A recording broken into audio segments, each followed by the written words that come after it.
This is my CIT-95 uh, Python Final program. Let's get into it. So, first, I'd like to start off by saying that this was not actually my original final project. I originally actually was working on trying to render a 3D environment pretty much with basic Python and other limited modules. And just, the goal was just to see how far I could get.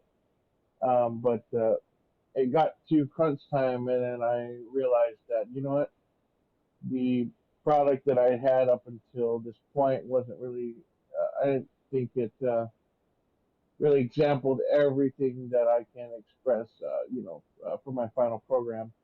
So I actually had to make the hard decision actually to scrap my original final project over the weekend, and I started developing, or rather, went back to my midterm and made a user interface final program for the animal zoo program that we had in the midterm, which I believe was this was a final option to do the user interface for the zoo. So that's actually currently where I am. I will say that one big thing I learned during my attempt to render a 3D environment in Python with limited modules and everything like that was I really learned some things about Pygame right here. And actually, that's one of the most beneficial things that I took from this uh, final project. Is actually the PIP functionality, bringing in other modules. And I've used them to great effect actually here in my program. So as you can see, let's just go ahead and look over the code real quick. Because I am doing a PIP or just import for Pygame, we're initiating Pygame here, and we go straight into Windows setup for Pygame. Because the GUI or the graphic user interface is pretty much all through that Pygame window. So these are just some basic dimensions. I give the window a name to habitat management. Also, I set up a start button, cancel button, and a submit button, all with functionality. So I know that one of the things that was necessary for our final was to implement a class.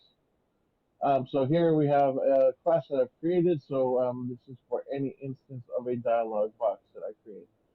And of course, in my program, I only needed one. So there will be an instance of the dialog box, however, that comes up, and we'll see that. So again, these are just some basic elements for creating, or self elements actually for the dimensions of the dialog box itself. So this is what you would see to expect when you're creating an instance of a dialog box. These are the elements you need to implement. All right there.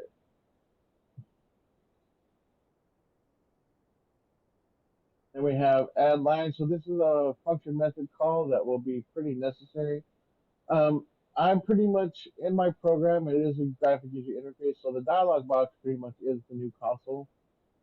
So I have actually everything through this functionality here, this function call. I'm pretty much actually sending everything to the dialog box. So anything that you would normally see in the console box, or I'm sorry, the console terminal, would actually show up in the dialog box essentially, or at least all the major, you know, well, pretty much all the major elements, all the major parts that are necessary to see the information that you need that will be generated from a zoo habitat.txt document. So we have a render function call, and that's just for the Pygame window. We actually do have some unused code that I wasn't able to implement. For whatever reason, I just didn't get this part working, but I decided to leave it in just to show all the work I did try to do. So, for instance, it doesn't affect overall functionality of the elements. However, I was intending to have a scroll for the dialog box so that you could see all the lines of code or anything pretty much sent to the dialog box printed out. Okay, so here is my instance of the dialog box. So this uses the class, calls the class, and actually creates an iteration or an instance of the dialog box itself. And you'll see it's pretty nifty, but that could be just my opinion. So we move right into some initializations and functions. So these are some of the pretty much a good portion of all of this is existing midterm code. I didn't have to do a lot of changes to the existing code actually. Um, it was pretty easy to kind of convert everything over into a user interface that was more visual and not this line-based code. Um, so open file dialog is pretty much replaces the finding the location of the actual document within the code. So this allows the user pretty much. Well, this is a user dependent function call right here. So it actually opens up File Explorer, your File Explorer, and you get to implement whatever the file path you choose. And that'll come in later. So we also have a new variable running true, which is for the while running section for the Pygame window. And this is a really nifty one. I actually like this little section here. So pretty much this is for the dialog box intended, a function called for the dialog box that you'll see. Um, so essentially what it does is it clears everything intended to be in the dialog box. So if you had a previous intent, you just decided to leave it, but you can clear it by pressing cancel. Um, and well, you see that this is actually tied into the cancel button functionality. So right away, you see the dialog box. So the first instance that I have in the code for the dialog box, you'll see that I'm actually clearing everything out and re-adding the original lines that you'll see as instructions. I imagine that this uh, interface would actually be used as a tool that a zoo employee might have in order to help them create habitats for incoming animals.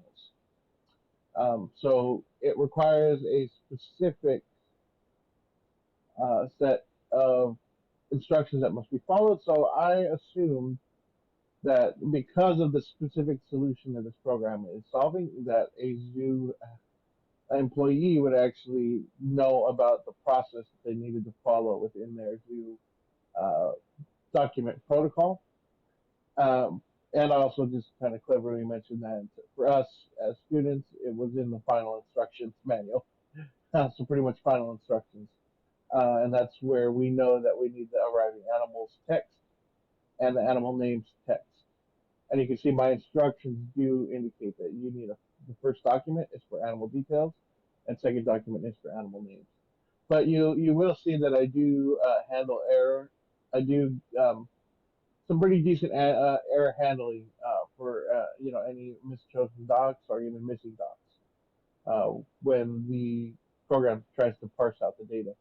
So moving on, these are original midterm function calls or midterm methods that I really need to change. Some existing lists here,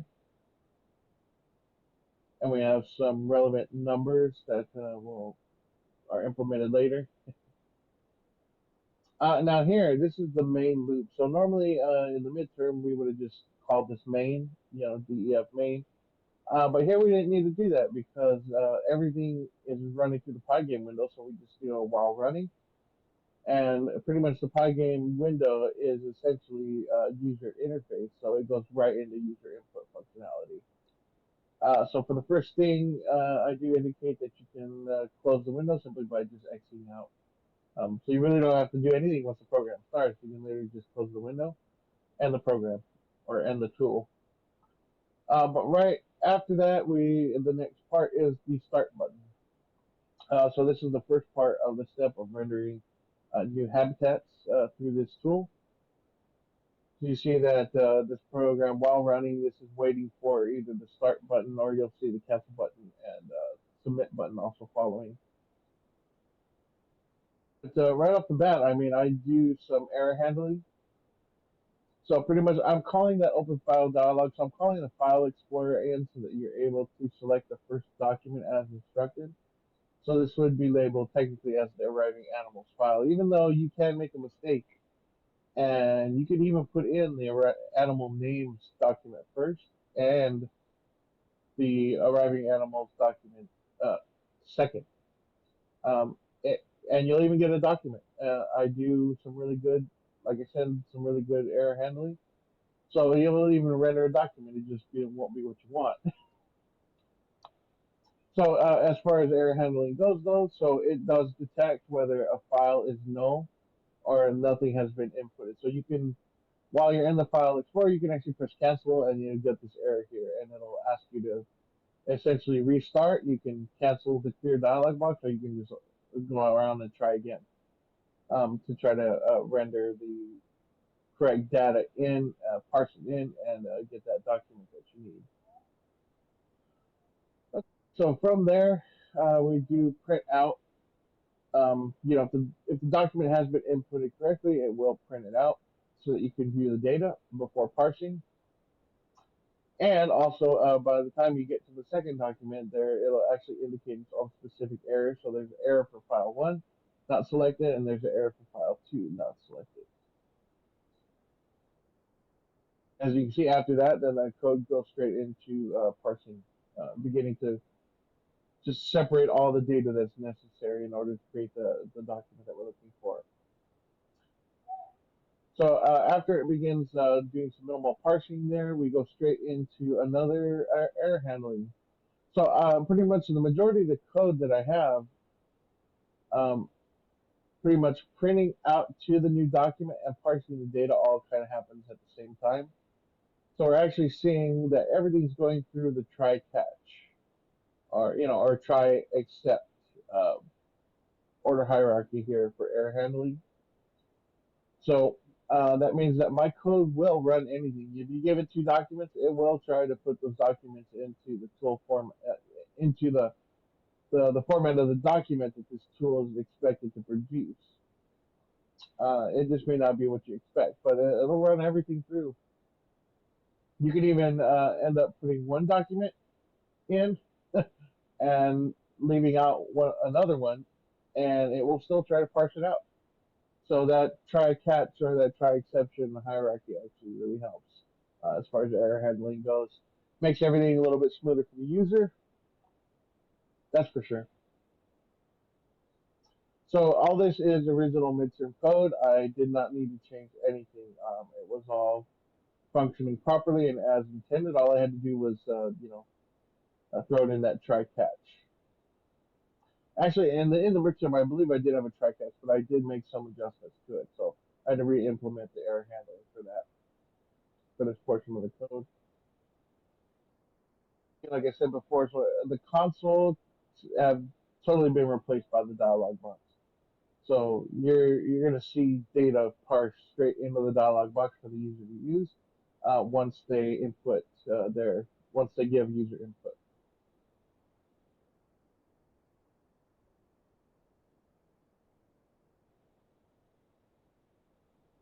This is just more data information that the user is going to see. It's going to be parsed out and visible to the user straight from the window. But we do get to a point where we're actually starting to print out.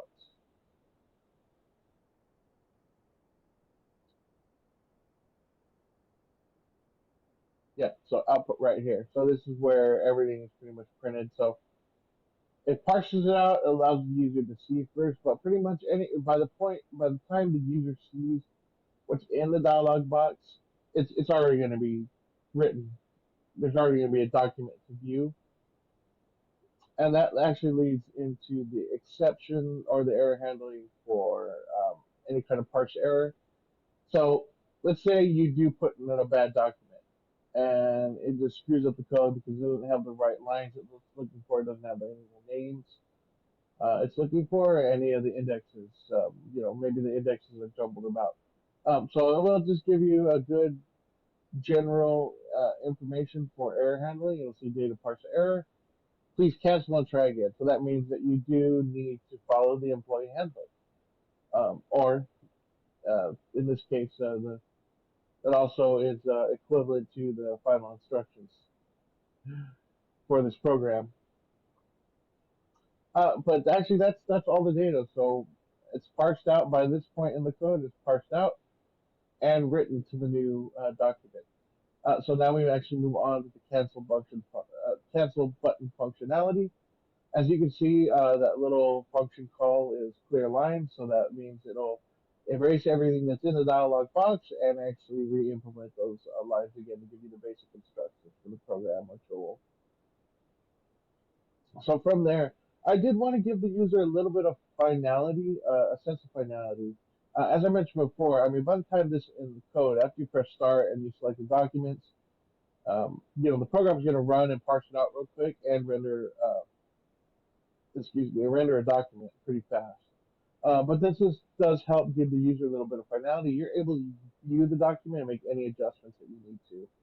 This will actually start up the text, the zoo habitat text that's shown in the instructions. You'll be able to view the document that is created from this program tool. And as I mentioned, it'll send it to, you open up File Explorer and it'll send you to Word Editor. So there you can edit the document if you need to change anything. Or let's say you wanted to change a specific name for yourself after you see the document created, you can go ahead and do that. And you can save it separately or implement it as the employee would. They might take that data that was created and implement it into another sheet, a spreadsheet or something like that, or something that they have, or um, however they create their habitats from this process. I mentioned before that I did have some bad code. My scroll bar functionality does not work at all. So this is kind of just dead code. It's just kind of sitting there in the ether of Python, not doing nothing. But you can see what I did try to do in order to implement this scroll for the dialog box. That didn't work. So after that, we just have some rendering, some drawing for the Pi window, and any necessary updates, and that's the program. So let's go ahead and just run it real quick. Oops.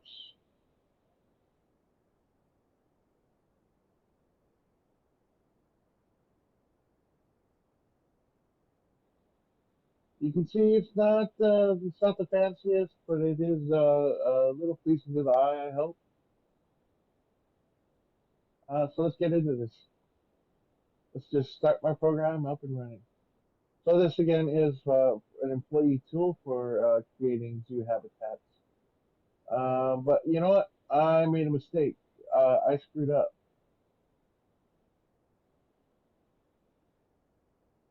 I just kind of wasn't thinking.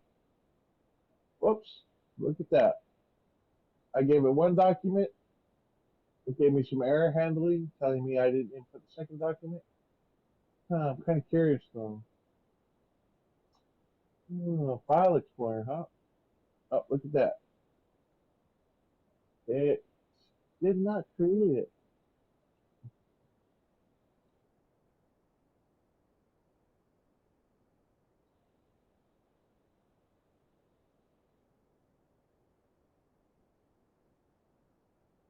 It's running a little slow.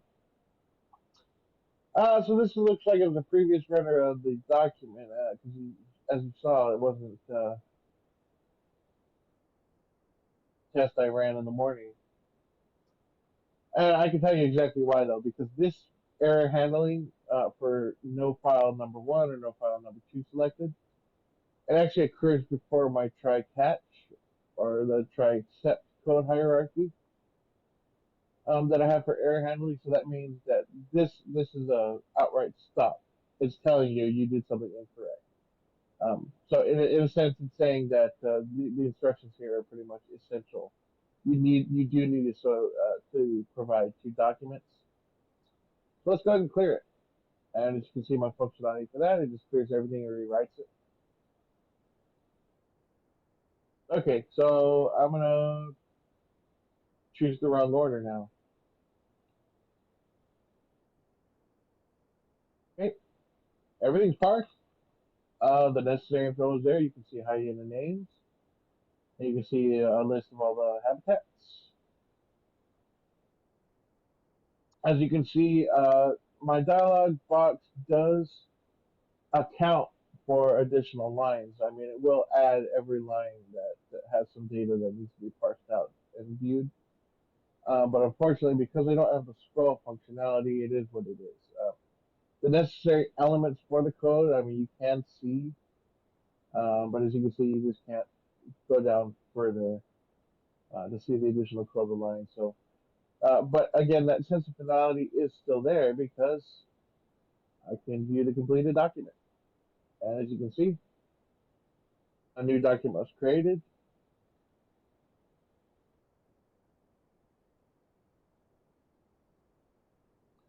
And it parsed out what it could. So this tool obviously wasn't utilized in the correct order as instructed by the employee handbook and our final instructions, but it is what it is. It gave you what it could. So it handles error. It gives some good error handling. It makes the process smooth. Gives you a chance just to come back here, cancel, and try again. So animal details are first, animal name second. And there you go. And as you can see, when the process is done correctly, the data is parsed in a more congealing and eye-appealing way.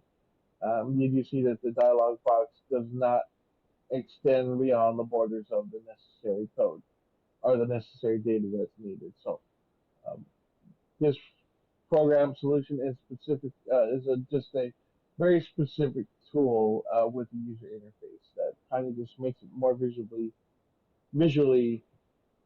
appealing to try to parse this data out from those documents. Okay, let's do this one more time. Let's submit and see the final product.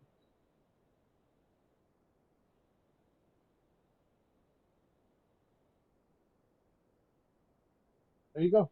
That is the latest iteration right here. This guy. This is the latest iteration of the code. Created habitat closures and animal still crawling habitats. And you align. You have everything in order correctly. You have animal details, animal name, and additional information pertaining to that specific animal. There you go. And that's my program. Hope you enjoyed.